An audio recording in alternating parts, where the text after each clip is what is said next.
Hey, what's going on, everyone? Thank you for coming back to another broadcast over here at the Ellis Network. Now, I'm going to bring a story out to you guys that is local, that's going on in my hometown here where I live. I know we don't normally deal with a lot of local stuff, even though I do want to start broadening my network here and cover local stories. This story was brought out yesterday, and my wife, she's the one that shared it again with me this morning, and we were sitting down this morning, drinking our coffee and talking about it. And then that's when I really decided that I wanted to bring this video out to you guys. And we all know that I'm a Trump supporter, okay? I support most of the things that he does. And also, you guys here at the Ellis Network has heard me say, I'll also be fair and call it out when I don't agree with it. Well, I'm going to have you guys listen to this article real quick. This is coming from WKBNnews.com. Here, it's a local channel here in Youngstown, Ohio. Here, let's go ahead and listen to the article, and I'll give you guys a little bit more in-depth of what the article is saying. And then I'm going to give you guys my opinion on it. Alright, let's listen. Family. But it's also a complete waste of resources. Valley Congressman Tim Ryan talking about Youngstown Don't know why that froze up. business There we go. owner Amir Adi Othman, who could be deported to his native Jordan on Sunday. Now, we told you about Al's story yesterday. He spent nearly 2 decades in the U.S. and has built a family. New tonight, First News reporter Amanda Smith takes a look at how local leaders are getting involved with this fight to stay in Youngstown. Amir Adi Othman, also known as Al, will have to leave his business to the downtown circle on Sunday for his native Jordan, with no clear path that he can ever return. His green card was confiscated years ago on a claim that his first marriage was fraudulent. He has been fighting to get one ever since. Want to, thank Al for everything that he's done to help revitalize the city of Youngstown, the investments that he's made, the countless number of people he's employed. People just want to thank Al. And that appreciation goes from the street to City Hall. We appreciate him, and we really value him in this community. And if there's anything that I could do personally or professionally, I would do that for him. A community show of support is planned for Saturday, one day before his deadline to leave the country. Congressman Tim Ryan has been fighting against the Trump administration policy that's forcing Al to leave. You're using money, manpower, and hours to go after this upstanding citizen when there are violent criminals out there that we should be focusing our resources on and throwing them out of the country. Ryan says hundreds of thousands of people across the country are in similar circumstances. He says he wants to see the government work on a real solution to the issue. The main issue is, can we have the political will to pass comprehensive immigration reform, which means secure the border, make sure people coming in are documented. And also finding a path to citizenship for people like Al. In Youngstown, Amanda Smith, WKBN 27 First News.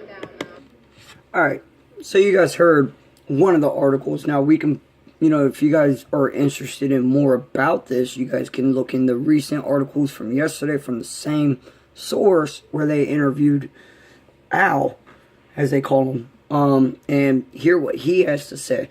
But basically what's going on here is you have a gentleman that moved from Jordan when he was 19 years old. He's in his 50s now. To San Francisco. He met his first wife here in America, married her, became a U.S. citizen.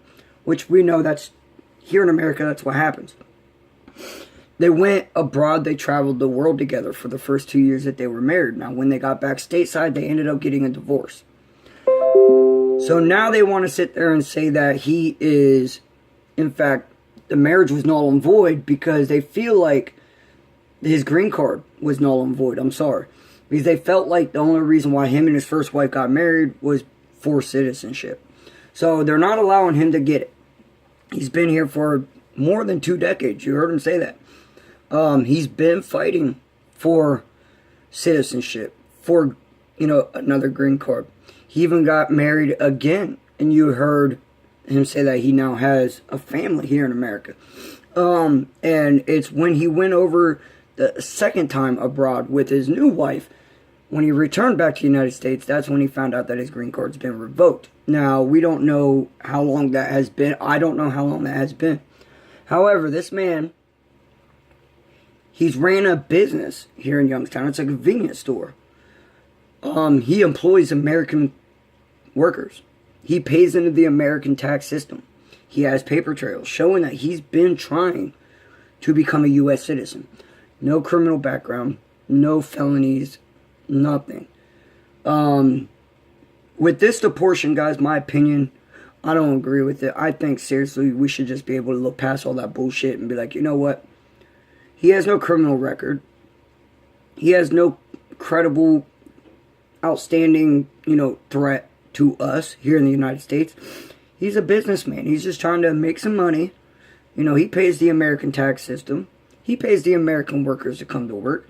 He pays into the American culture that we love, that we fight to protect. So he's being deported Sunday. Again, here at the Ellis Network, me and my wife both. This is a move from the Trump administration that we just don't agree with. Now again, you guys know I'm a Trump supporter, but I will call it bullshit when I see it. Okay? So, just trying to be fair for everybody on both sides of the spectrum here. I'll post a link in the description. You guys can read it. And then if you guys want to know more about it, there's plenty of information all over the internet about it. Just make sure you type in Youngstown when you're looking for it. And I'm sure enough it'll come up. Guy's name is Al, being deported Sunday. Again, I don't agree with it. This man's an outstanding citizen. He's paid into the tax system with no criminal background whatsoever. He's been trying to fight citizenship, and the government's just been stalling. And I can't just put all blame on President Trump's government.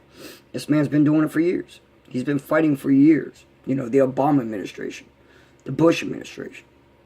So, we have a system here in America, citizenship, blah, blah, blah. But it's real hard for outstanding people to get those citizenships if the department's not doing their job. Plain and simple. Plain and simple. So, again, guys, I appreciate you guys watching this video. Drop some comments in the description. Let me know or not in the description, but the comment section. Let me know what you guys think about this. I'll post a link into the description for you guys. You guys can read the story entirety. Again, just my opinion, guys. I don't agree with it. Okay? See you guys later.